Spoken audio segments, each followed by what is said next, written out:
Hello guys, in this video I am going to show you how to change the currency of the Accountit application, but first I just want to mention, don't forget to subscribe to my channel because at 10,000 subscribers I am going to show you my whole YouTube revenue statistics and growth strategy, how to make money online. So let's jump into it.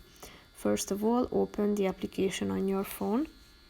After that you should tap on this settings option in the upper left corner of the screen.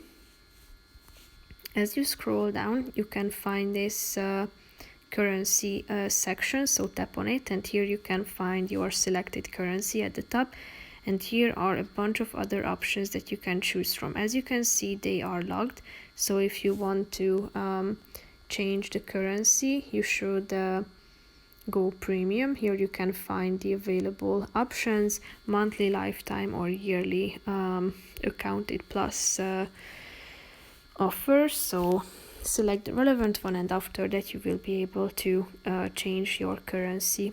So that's pretty much it for this video, guys. See you in the next one. Bye bye.